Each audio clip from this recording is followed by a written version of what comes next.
요나서 3장 7절에서부터 10절까지입니다. 하나님의 본심. 오늘은 요나서 3장 마지막 강해 설교 시간입니다. 지금까지 배운 요나서 3장의 주요 내용은 하나님이 불순종하고 도망간 요나에게 다시 한번 기회를 주시고 죄악의 도시 니느웨 성읍에도 회개할 수 있는 기회를 주셨다는 것입니다. 우리는 요나서 3장을 통해서 죄인들에게 기회를 주시는 하나님에 대해서 배울 수 있습니다. 우리는 흔히 하나님에 대해서 우리의 모든 죄악들을 샅샅이 찾아서 심판하시고 징벌하시는 무서운 분으로만 생각하는 경향이 큽니다. 조금이라도 하나님 앞에 잘못하면 혼내시고 하나님 말씀을 조금이라도 안 들으면 처벌하시는 엄하고 두려운 하나님으로 인식하는 경우가 많습니다. 그래서 이 엄중한 하나님 앞에 서는 것이 너무나도 불편하고 하나님이 우리와 함께 하신다는 개념 자체가 부담스럽고 어렵다는 생각을 합니다. 특별히 우리나라가 유교 문화가 강하기 때문에 가부장적인 아버지, 엄하고 무서운 아버지상을 가지고 있어서 하나님 아버지에 대한 이러한 생각들이 더욱 강합니다. 우리뿐만 아닙니다. 이스라엘 민족 역시도 하나님에 대해서 무서운 분, 엄중한 분, 철저하게 죄에 대하여 처벌하시고 심판하시는 분으로 아는 경향이 매우 컸습니다. 심판의 하나님 앞에, 엄중한 하나님 앞에 선다는 것은 자신의 생명을 내어놓을 수밖에 없는 두려운 일이라고 여겼습니다. 그런데 오늘 본문에 나타난 하나님의 모습을 보면 우리는 엄하고 무서운 하나님의 인상보다는 용서하시고 기다려주시고 다시 기회를 주시는 하나님, 인자하시고 너그러운 하나님의 모습을 발견하게 됩니다. 어찌 보면 요나서 말씀은 우리도 마찬가지고 이스라엘 백성들에게도 매우 충격적인 말씀으로 다가올 수 있습니다. 지금까지 우리가 하나님에 대해서 오해하고 있었다고 여겼을 정도로 요나서에 나타난 하나님은 용서와 기회를 주시는 인자하시고 긍휼이 많으신 하나님의 모습을 보여주고 있기 때문입니다. 저는 하나님이 요나서 말씀을 통해서 우리에게 하나님의 본심이 어떠한지를 알려주시고자 한다고 믿습니다.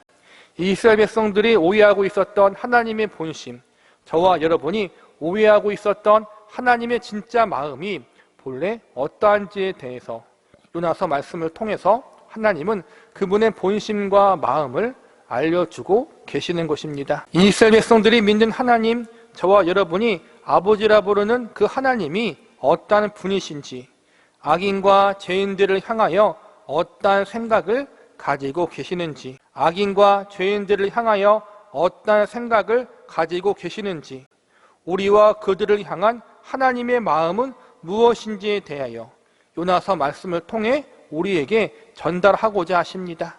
우리는 오늘 요나서 3장의 말씀을 마치면서 하나님의 본심이라는 제목으로 말씀을 공부하고자 합니다. 본문 말씀을 통해서 또한 지금까지 배운 요나서 말씀을 통해서 하나님 백성들을 향한 하나님의 마음은 무엇이었는지, 또한 이방인들을 향한 하나님의 본심이 무엇인지에 대해서 살펴보는 시간을 가져보도록 하겠습니다. 첫 번째로 먼저 하나님 백성들을 향한 하나님 마음에 대해서 살펴보도록 하겠습니다. 우리는 요나 선지자를 통해서 제일 먼저 하나님 백성들을 향한 하나님의 마음을 배울 수 있습니다. 요나서에 등장하는 요나는 개인을 넘어 하나님 백성들 전체를 대표하는 인물이라고 할 수 있습니다. 요나서 1장부터 3장까지 요나에게 베푸셨던 모든 사건과 일들은 요나 한 사람만을 향한 하나님의 일이 아니라 그를 통하여 하나님 백성을 향한 하나님의 마음을 알려주고자 하셨던 하나님의 섭리와 계획이 있었습니다. 요나가 하나님을 거절하고 도망쳤듯이 우리도 하나님 앞에 그러한 잘못을 자주 저지릅니다. 요나는 선지자요 믿음의 사람이니까 이번 한 번만 그랬겠지만 우리는 늘상 아주 자주 하나님의 말씀에 불순종하는 자리에 설 때가 많습니다. 그러나 하나님이 요나를 용서하시고 받아주셨듯이 우리도 용서하시고 받아주셨습니다. 때로는 사랑의 매를 때리시고 징계도 하셨지만 그것은 언제까지나 잘못을 뉘우치게 하는 올바른 길로 가게 하기 위한 사랑의 매였습니다. 하나님 백성들을 향한 징계와 매는 언제나 사랑이 전제되어 있고 그 결과 회개와 뉘우침, 회복과 구원이 있다는 사실을 요나서를 통해서 우리는 배우게 됩니다. 그래서 예레미야 애가 3장 22절과 23절에 보면 이렇게 가르치고 있습니다. 그가 비록 근심하게 하시나 그의 풍부한 인자하심에 따라 긍휼히 여기실 것임이라. 주께서 인생으로 고생하게 하시며 근심하게 하심은 본심이 아니시로다. 예레미야 애가는 남유다 왕국의 국군이 기울어졌을 때 기록된 성경 말씀입니다. 하나님 앞에 범죄한 남유다 왕국이 회개할 기미를 보이지 않고 점점 더 죄악의 길로 걸어갑니다. 하나님은 이러한 남유다 왕국을 바벨론 제국에 의해서 멸망시키실 것이라고 예언하십니다. 자신의 조국이 범죄하여 멸망당하게 될 것을 알게 된 예레미야 선지자는 눈물을 흘리며 애통해합니다. 그런데 그러한 상황 속에서 하나님이 한 줄기 희망과도 같은 약속의 말씀을 주시는데 이것이 바로 예레미야 애가 3장 32절과 33절입니다. 제가 다시 한번 이 말씀을 읽어드리겠습니다. 그가 비록 근심하게 하시나 그의 풍부한 인자하심에 따라 긍휼히 여기실 것임이라. 주께서 인생으로 고생하게 하시며 근심하게 하심은 본심이 아니시로다. 이 말씀은 결국 하나님 백성들을 향한 징계와 심판이 정죄나 징벌의 차원에서 주시는 것이 아니라 그들을 바르게 고치기 위하여 내리는 사랑의 매라는 사실을 알려주는 것입니다. 히브리서 12장 6절에서 8절까지를 보면 또한 이렇게 말씀하고 있습니다. 주께서 그 사랑하시는 자를 징계하시고 그가 받아들이시는 아들마다 채찍질하심이라 하였으니 너희가 참음은 징계를 받기 위함이라. 하나님이 아들과 같이 너희를 대우하시나니 어찌 아버지가 징계하지 않은 아들이 있으리요. 징계는 다 받는 것이거늘 너희에게 없으면 사생자요 친아들이 아니니라. 부모이기 때문에 자녀를 훈계하고 사랑의 채찍을 내린다고 가르치고 있습니다. 징계가 없으면 친아들이 아니라 사생자라고 증거하고 있습니다. 어그러진 길을 가는 자식을 가만히 놔두는 것은 친부모가 아니거나 부모로서의 능력과 자질이 부족하기 때문입니다. 인간의 부모는 능력이 없어서 자식의 고집을 이길 수가 없어서 자식이 잘못된 길을 가는 것을 가슴 태우며 지켜볼 수밖에 없는 경우들이 있습니다. 그러나 하나님은 다르십니다. 그분은 택하신 백성과 자녀들을 결코 가만히 놔두지 않으십니다. 잘못된 길로 가는 그들을 애태우며 지켜만 보시는 분이 아니십니다. 그들의 삶 속에 직접 찾아오시고 그들의 인생을 간섭하셔서 어그러진 길, 잘못된 길에서 돌이킬 수 있도록 바꾸시는 능력을 가지시는 분이 전능하신 하나님이십니다. 하나님은 택하신 백성들의 삶 속에서 주도권을 가지고 이 일을 하시고 역사하십니다.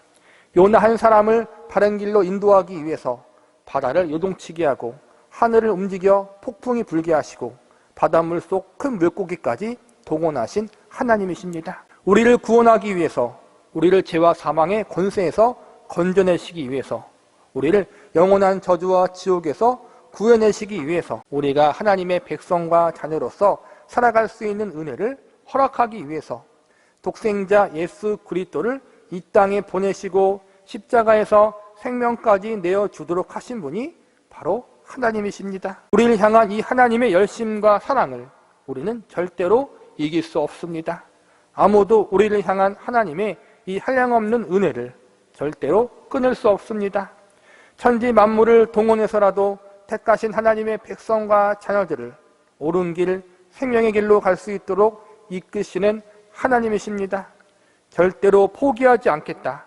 무슨 일이 있어도 반드시 내가 택하고 부른 나의 백성들을 의의 길, 사랑 길로 이끌겠다. 생명의 자리로 인도하겠다. 이것이 하나님 백성들을 향한 하나님의 마음이요 저와 여러분을 향한 하나님의 본심입니다. 두 번째로 이방인들을 향한 하나님의 마음에 대해서도 살펴보도록 하겠습니다. 요나가 하나님 말씀을 니느웨 성읍에 선포하자 그 성읍의 주민들이 회개하는 역사가 일어났습니다. 일반 백성들만 아니라 왕까지도 굵은 베옷을 입고 회개하는 일이 벌어졌습니다. 이런 회개의 역사가 일어날 수 있었던 이유는 하나님의 말씀이 선포되어졌기 때문입니다. 하나님은 하나님 말씀을 전하실 때, 특별히 회개의 말씀을 전하실 때 사람을 통해서 이 일을 맡기십니다.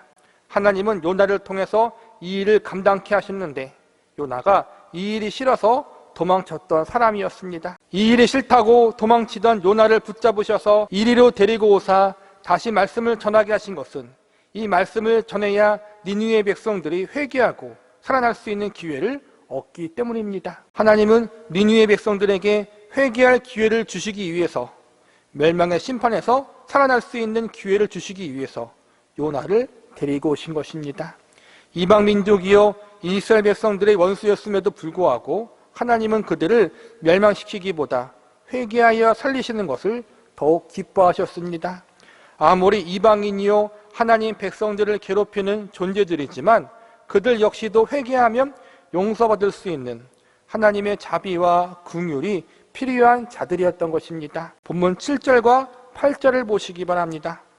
왕과 그의 대신들이 조서를 내려 느느웨에 선포하여 이르되 사람이나 짐승이나 소떼나 양떼나 아무것도 입에 대지 말지니 곧 먹지도 말 것이요 물도 마시지 말 것이며 사람이든 짐승이든 다 굵은 베옷을 입을 것이요 힘써 하나님께 부르짖을 것이요 각기 악한 길과 손으로 행한 강포에서 떠날 것이라.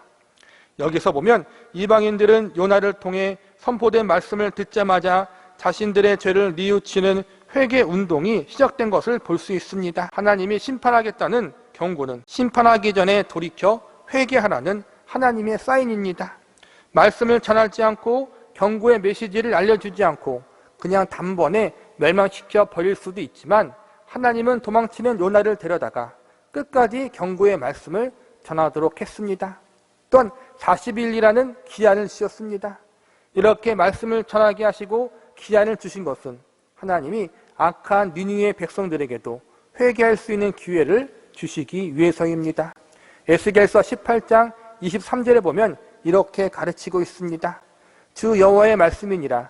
내가 어찌 악인이 죽는 것을 조금인들 기뻐하야 그가 돌이켜 그 길에서 떠나 사는 것을 어찌 기뻐하지 아니하겠느냐. 하나님은 악인이 죽는 것을 기뻐하지 않으시고 돌이켜 죄에서 떠나 회개하는 것을 기뻐하십니다.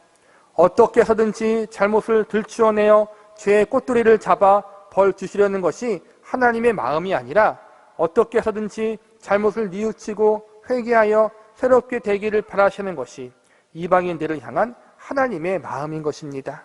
하나님은 언제나 모든 이들에게 생명을 주시고 그들이 멸망이 아니라 구원에 이르기를 바라시는 분, 언제나 먼저 기회를 주시는 은혜의 하나님이심을 믿으시기 바랍니다. 말씀을 마무리하겠습니다. 하나님의 본심은 죄에서 돌이킬 수 있는 기회를 주시고 죽음의 길로 가는 이들을 생명의 길로 인도하시는 것입니다. 죽이시는 분이 아니라 살리시는 분이 하나님이십니다. 하나님의 본심은 죽음이 아니라 생명이고 멸망이 아니라 새로운 기회를 주시는 것입니다. 궁극적으로 모든 이들이 하나님께 돌아오는 것이 하나님의 뜻입니다. 그러나 니느웨 백성들이 죄에서 돌이켜 당장 심판을 면했지만 그들이 하나님을 구주로 믿고 영접하기에 이르는 자리에까지는 가지 않았다고 여겨집니다. 아수르 백성들이 니느웨 백성들이 하나님의 백성이 되었다는 이야기는 성경 어디에도 나와 있지 않습니다. 그렇다면 니느웨 백성들이 뉘우쳐 회개한 것은 무엇입니까? 요나와 이스라엘 백성들이 하나님 앞에 하는 회개와 이방인이었던 니느웨 백성들이 하나님 앞에 행하는 회개는 분명한 차이가 있습니다. 본문 8절을 보시기 바랍니다. 사람이든 짐승이든 다 굵은 베옷을 입을 것이요 힘써 하나님께 부르짖을 것이며 각기 악한 길과 손으로 행한 강포에서 떠날 것이라. 니느웨 백성들이 회개한 것은 악한 길과 손으로 행한 강포에서 떠나는 회개였습니다. 하나님을 그들의 유일신으로 구주로 믿는 회개가 아니었습니다. 그저 도덕적인 부분, 윤리적인 부분에서 악한 길에서 떠나는 것이 그들의 회개였습니다. 반대로 요나나 이스라엘 백성들에게 있어서 회개는 도덕적, 윤리적인 부분을 포함하지만 그것이 전부가 아니라 그 이상의 것이었습니다. 하나님의 뜻대로 말씀대로 살지 않은 모든 것들, 무엇보다 하나님을 하나님되게 섬기지 않는 모든 것이 죄요 그들이 회개해야 할 것들이었습니다. 이것에 비해서 니느웨 백성들은 그저 악한 길에서 떠나는 회개만 했지만 하나님은 그들에게 내리기로 한 멸망의 심판을 유보하셨습니다. 그러나 이것은 어디까지나 유보입니다. 궁극적인 회개는 하나님을 믿고 섬기는 것입니다.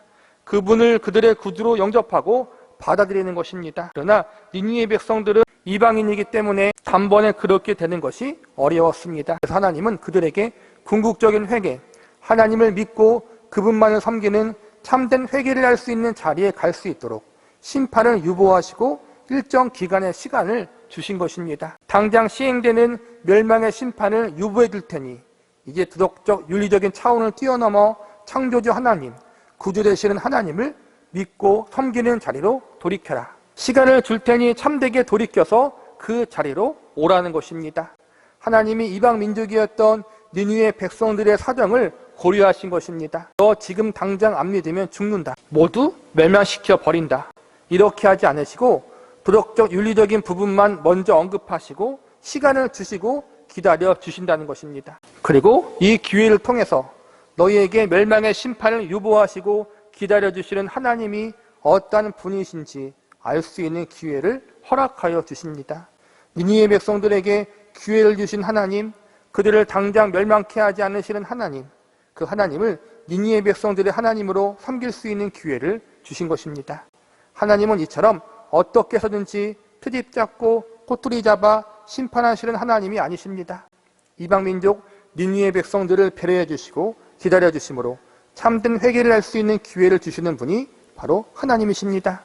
특별히 하나님 백성들에게는 포기하지 않는 사랑으로 그들을 끝까지 책임지시고 생명의 길로 인도하시는 하나님, 이방 민족에게는 참된 회개를 할 수 있는 기회를 주시면서 기다려 주시는 하나님, 이 하나님이 바로 우리가 믿고 섬기는 하나님이요 그분의 본 마음입니다. 결과적으로 보면 니느웨 성과 아수르 제국은 하나님을 섬기지 않습니다.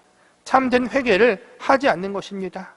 그 결과 결국에는 영원한 멸망을 당하게 됩니다. 영원한 멸망을 당하기 전까지 하나님은 100년이 넘는 시간 동안 기다려 주셨습니다. 요나를 통해서 회개케 하고 당장의 멸망을 유보하셨던 하나님, 그 하나님이 어떠한 분인지를 그들에게 분명히 알려주셨습니다. 그들을 멸망시킬 수 있는 전능자요, 그들의 생사 화복을 주관하시는 분이 하나님이심을 알려주셨습니다. 그리고 회개한 자에게 용서와 자비를 베푸시는 하나님이심을 보여주셨습니다. 그들에게 이 사실을 알려주시고 기다려주셨습니다. 참되게 회개할 수 있는 기회를 주셨습니다. 그러나 그들이 그것을 궁극적으로 거절했기에 나중에는 영원히 멸망당하게 됩니다. 우리는 이방인들까지도 배려하시고 기다려주시는 하나님의 본심을 알아야 합니다. 어떻게 해서든지 기다려주시고 살리시려는 것이 하나님의 마음입니다. 그러나 그 하나님은 영원히 기다리시거나 영원히 기회를 주시는 것은 아닙니다. 이에 반해서 하나님의 백성들은 어떻습니까? 하나님의 백성들도 기회를 주시고 기다려 주시지만 거기서 끝나지 않습니다. 이방인들의 경우 기회를 주시고 기다려 주시는 것까지만 하십니다. 그러나 하나님의 백성들은 적극적으로 그들의 삶을 간섭하셔서 그들이 회개할 수밖에 없는 자리로 이끄십니다. 회개하지 않으면 사랑의 매를 때려서라도 참된 회개의 자리로 이끄시는 것입니다. 이방 민족에게는 사랑의 매라는 개념이 없습니다. 어느 정도 기회를 주시고 기다려 주시지만 그래도 아니면 끝내버리십니다. 그러나 하나님의 백성들은 영원히 책임지시고 붙잡으십니다. 포기하지 않습니다. 안 되면 될 때까지 사랑의 매를 드셔서 고치고 회개케 만드십니다. 아수르 제국 니느웨 성의 결말은 영원한 멸망이었지만 이스라엘 백성들의 결말은 잠시 멸망이고 결국에는 회복이었습니다. 이방 민족에게 있어서 멸망은 최후 정죄의 심판이지만 하나님 백성들에게 있어서 멸망은 잠시 사랑의 징계를 받는 기간에 불과합니다. 이후에는 회복이 있고 구원이 있고 새로움이 약속되어 있습니다. 하나님은 기회를 주시고 기다려주시는 분이십니다. 생명과 영혼을 귀하게 여기는 분이십니다. 요나서 말씀을 통해서 하나님의 말씀을 왜 이방인들에게 전해야 하는가? 선교의 필요성을 배울 수 있습니다. 그러나 여기서만 끝나는 것이 아니라 이방인들을 향한 그들의 본심도 이렇게 귀한데 하물며 하나님 백성들을 향한 하나님의 본심은 얼마나 더 크고 귀한 것인가를 배우게 됩니다. 저는 요나서의 중요한 메시지가 여기에 있다고 생각합니다. 요나서는 믿는 하나님의 백성을 향해 쓰여진 성경입니다. 이방인 선교에 대한 중요성만 나왔다면 요나서 3장만 기록되었으면 충분합니다. 그러나 요나서는 총 4장의 말씀이 기록되어 있습니다. 특별히 1장과 2장은 요나의 연단과 고난에 대한 내용의 상당 부분을 할애하고 있습니다. 이로 보건대 요나서는 이방 선교에 대한 중요성과 더불어 하나님 백성을 향한 하나님의 마음을 알려주기 위하여 기록된 것이라고 믿습니다. 그리고 그 중심 메시지는 이방인들도 이렇게 귀하게 여기시거든 하물며 택한 하나님의 백성들은 얼마나 더 귀하게 여기시는가. 이 하나님의 본심, 하나님의 자녀를 향한 하나님 마음에 대한 메시지가 있다고 믿습니다. 오늘날 이 말씀은 우리에게도 동일하게 적용됩니다. 요나를 위하여 하늘과 땅과 물고기를 동원했지만 하나님은 저와 여러분을 위해서 하나님의 본체요 독생자이신 예수 그리스도의 생명을 동원하여 우리를 구원하셨습니다. 우리는 예수님의 생명의 값을 가진 존재들입니다. 하나님은 이러한 우리들을 가만히 놔두지 않으시고 예수님의 생명의 값어치를 하는 존재들로 예수님을 온전히 닮아가는 성화된 존재로 만드는 일을 행하실 것입니다. 하나님 마음을 제일 깊이 이해하는 자식들로 만드실 것입니다. 그것이 하나님 백성과 자녀들을 향한 하나님의 궁극적 목표입니다. 그래서 요나서 4장의 마지막은 이방인들을 향한 하나님의 마음만이 아니라 하나님 백성을 향한 하나님의 마음과 사랑을 이야기하고 있다고 믿습니다. 이처럼 이방인들도 내가 귀하게 여기는데 하물며 나의 눈동자 같은 너희들을, 나의 심장과도 같은 나의 백성이요 자녀인 너희들을 더 아끼고 사랑하지 않겠느냐. 그것이 요나서 말씀의 가장 중요한 메시지라고 믿습니다. 우리를 향한 하나님의 본심을 영원한 사랑이요 포기되어질 수 없는 영원한 생명이라는 사실을 요나서 말씀을 통해서 배우고 알아갈 수 있는 저와 여러분이 되시기를 바랍니다.